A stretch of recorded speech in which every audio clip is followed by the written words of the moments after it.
15 minutes of fame.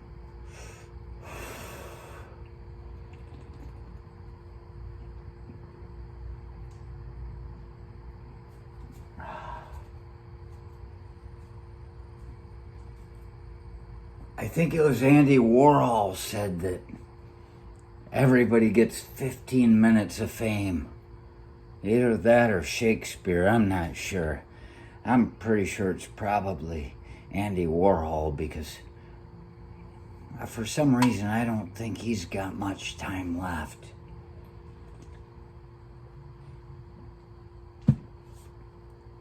Look at me. If 1 instant is 15 minutes of fame,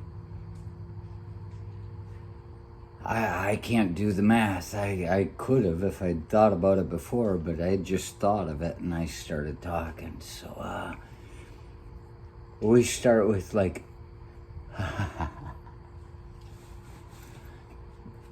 probably the first time I did a school play, a little kid.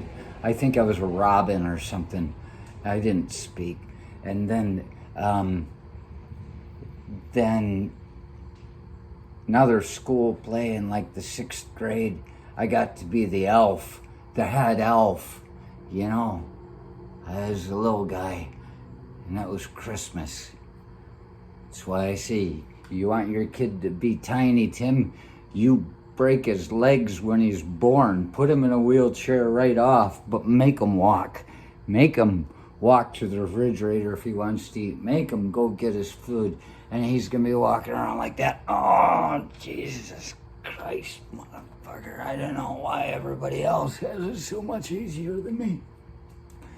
And so when he's standing in the school play going, God damn us, everyone, and you go, because you train him. They gotta put him in. He's got all broken up legs. He's the only kid that can do it. And now you teach him when it comes time, he says that instead of the blessing.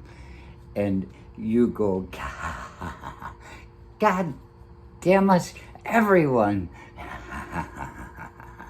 That's my boy.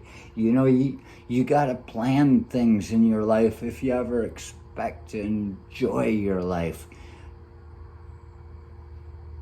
Maybe you don't feel like breaking your kid's legs. Yeah. Find something easier. I doubt you can. This is gonna make the kid. And so, I was in a school play, and then things happen. A parade for the Colombian Squires. I get to walk through a parade, and then the parades come and go. I can't remember them all, and you probably don't even care. If you haven't been to the Alpenfest and seen me in the Alpenfest parade, walking with the mentally handicapped, with, I can say Darren, he's just a great guy. Standing and walking with him, waving to people, and it gets back to you. People are wondering whether you are on this side of the desk or that. They say, I don't know, he works at that place, but they do wonderful things for people like that. And it's like, no, I knew I should have wore a black armband going down that street. I knew I should have. There in the pouring rain on a 50-some degree day in July in Gaylord, Michigan. I'm sitting there giggling and going, just getting drenched. So there's another 15 minutes of fame. The parades, the Colombian Squires, walking through there, like in the cult, laying low in the cult, best place to hide. They don't know where to find you. You're sitting there whispering in their ear. And then I went to the desert. I mean, trying to remember all these things. I was on the news several. Oh, before that, I was on the PTL club, Fort Mill, South Carolina. I had a friend, Buck. He lived down there, and we'd gone down there while he was still at Bragg with us. Then he got out, and we'd still go down and visit him. And I was walking around all clean with a military haircut. I had a lot of hair always. Get your hair cut, Kopinski. I just got it cut. I had a lot of hair, and it was regulation, but it was thick. Look, see how I had my time, and I'm in the supermarket, and PTL Club, Jim Jones, whatever the hell his name is, and Tammy Faye Baker, their people are located in Fort Mill, South Carolina, and they came to me and they asked me what I thought, and I said, I'm going to be on the PTL Club. And so I lied. I made it all look so good so I could be on TV. And even after that, I was a Hot Tracks dancer. I was dancing all loaded in the bar on my fake ID. And this guy comes up to me, he says, hi, Rod Cruz. And he's a black dude, and I'm looking at him and I'm going, and I started looking around, I'm like, what the fuck is this? I went to school with Rod Cruz. We were in drafting classes together all through the architecture and the modeling, all that stuff. And then Rod Cruz is here, he's screwing me, he's sent a black dude up to act like he's him. Yeah, and I'm like, I'm looking around, and I say, what? And he's like, the Fox Radio, WFF, whatever the hell it was in Vietnam, North Carolina. And I'm like, oh, well, I don't listen to this stuff. I was just like, I wasn't even with anybody. I was just drunk. You get me moving, man. And you put me on TV. And so, yeah, he invited me to be a Hot Tracks dancer, 2 X's. Hot Tracks. And we got a card where we could buy clothes at a very big discount in the mall. And I was like, I'm not buying any clothes. And we did 2 shows one night. And I was like, they had a thing where they had a choreographer. She came in and I was just lost. She's like, everybody walk down and do a dance, like through the walkthrough. That's how we'll start the show. And I'm like, I'm sober. You can't really get going if you're sober. It's just like I said, I think I was very disappointing.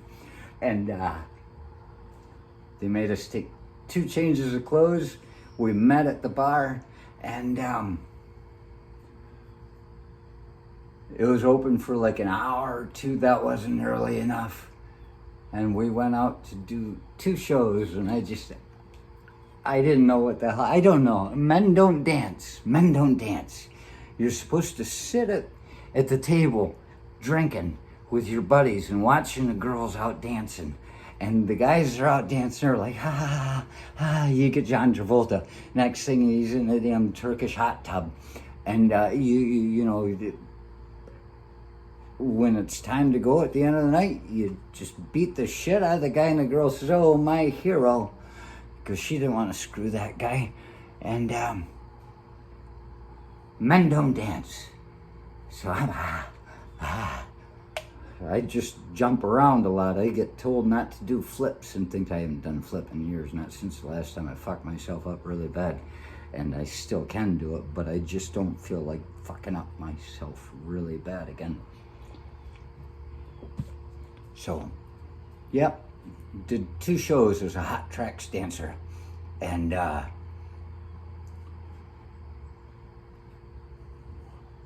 the guy that sits up all night, CQ duty, you get that 24-hour duty every once in a while in your barracks, where you're just up 24 hours and you buff the floor, you answer the phones, and you keep watch 24 hours in a row.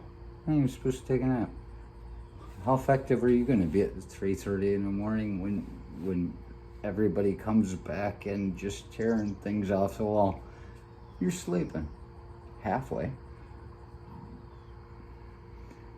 And the one medic, this guy, the day after he was on CQ, he said, I turned on the TV and in the day room, and there you were. He said it was just the weirdest. Nobody knew that I was a Hot Tracks dancer. Those are the only 2 shows I did. So there's 15 minutes of fame that got notoriety. And then we went to war, and we were in a 10K run for Thanksgiving. And afterwards, I said, Mom, Dad, this may only be Gatorade, but when I get home, it better be a cold beer. Ha ha ha ha ha. And I was the one within. Everybody said, yeah. There was a big line of people. I got there early enough that I didn't have to wait long, but there was a huge line of people behind me. And yeah, so that was on CNN. Tom Higgins' mother, she was, hi, Tom's mom. I'd say your name, but Darlene, nice to see you. I'm sure you don't mind me talking about you. I only have good things to say. And she was cooking Thanksgiving dinner that morning. See, it was the next morning already in the U.S. And she had CNN and it was on a loop. She knew. So she turned on the TV and there was me going, it better be a cold beer when I get home. Yeah. And she was like, oh, that was Judas. And so she waited till it looped again, and she had a videotape, and she gave me a videotape. It's somewhere in there of me on CNN. I got a speaking line. Everybody else said, want to say hi to Mom, Dad, and the other people around. That's all they got. I got a whole speaking role. And there's another 15 minutes. And not only that, but I was in the Alporn shop before they closed down because of Jay's. That happens. And I was hanging out with the proprietor because I've known him my whole life. And I was telling him the story how I was on CNN. And this woman, the only other person in the shop, she turned around from across the room. She said, that was you. I knew I recognized you. Some stranger in the world saw me on CNN and happened to be from my hometown and recognized me. Same way as when I got on the radio and I'd be standing there talking to a bum and there'd be some giant monster of a man just walking across the road just staring at me, and I'd keep talking to the bum because I don't want to get in trouble. I'm like, oh boy, this is gonna be trouble. And he gets by and he turns around and says, that's who you are. I knew you from somewhere. You're Judas. You recognize my voice. A girl in the class right around in that same time frame recognized my voice after asking questions, and being aggressive to the teacher that I didn't like. After class, she comes up and she says, you're on the radio, aren't you? I'm like, what? I'm secretive, I mean, look at me. Do I look like I'm the kind of guy that wants to be noticed? And she said, she listened to my show. She recognized my voice. And it was like, so there's another 15. But let's go back a little bit to when Dee and I went out to Fish, Alaska, and we're coming back. I forgot that I was also talking about good people when we put a flag on at the school after we got back, and then was in the parade with my dad and recognized some guy recognized, and there's just all kinds of, I've got connections to things. Why do I have so many connections? It's because I keep looking at things and I notice them. That's what you're supposed to do. You want to see the same thing day in, day out? then ask in another 30 to 50 years, where did all the time go? You don't have any memory any different than the one from the day before. Gone.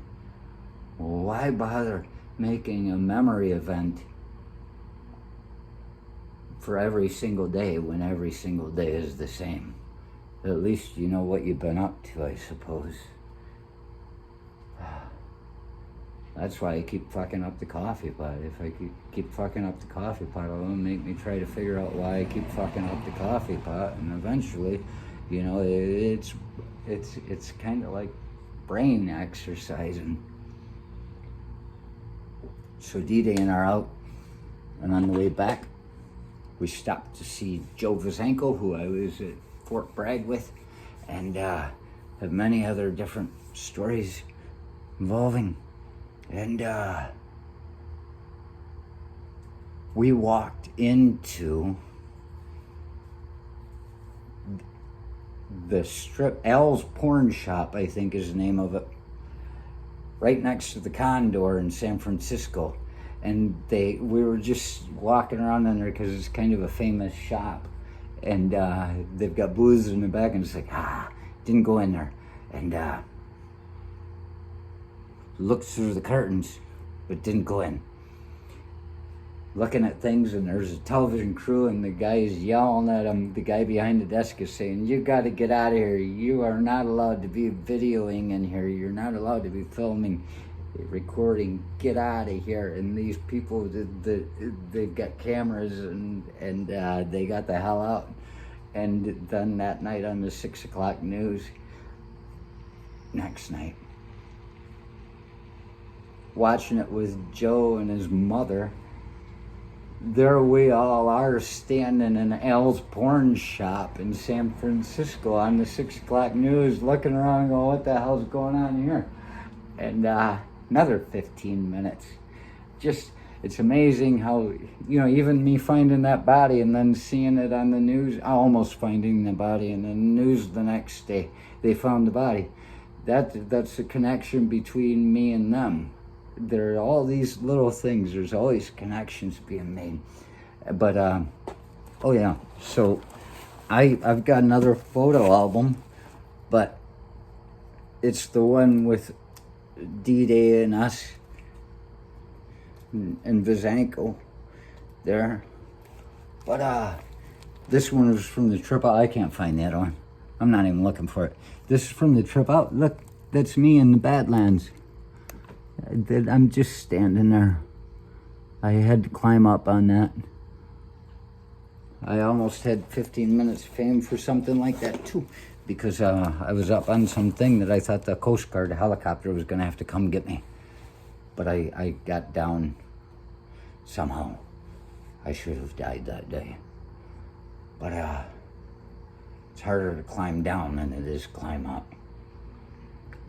Especially when you can't see and everything you put your foot on crumbles beneath your foot, and you have to fucking hang on and find another spot that crumbles beneath your foot. And then I was in Flubber, came out on my birthday, whatever year that was, 95, 96, 97, I don't know.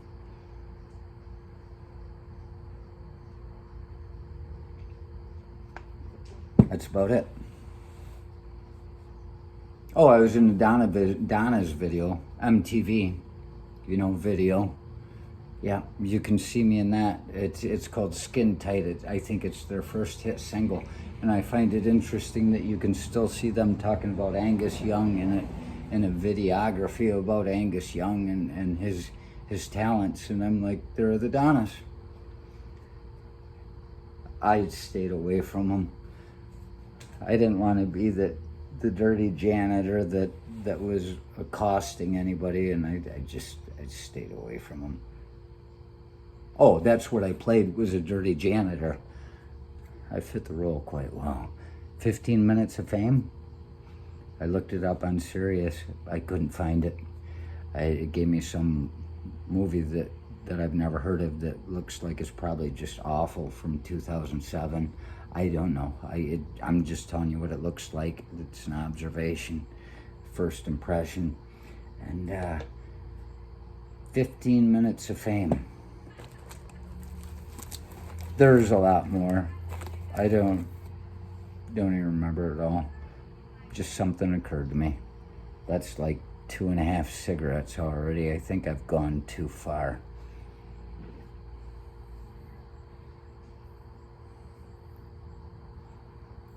I'm gonna kick myself in the ass for missing a good one.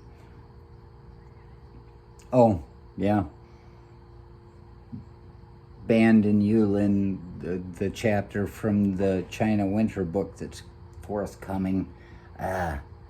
It talks all about how we blocked a whole city street, and we were on the news. We were in the newspaper. I was in the newspaper in China twice in that town. Not that town. Twice. I was in paper, I was in news, I was in paper again. But after being on the news in Yulin, China, you couldn't walk down the street. I told you, you can't even walk down the street without anybody seeing you pick your nose. But then you've been on the news, and everybody watches the news. They blocked a whole city street from what my police friend said. The whole damn crowd blocked everybody off. I've had children tearing at my hair and clothes, just standing around. You want to be famous? You want to be a celebrity?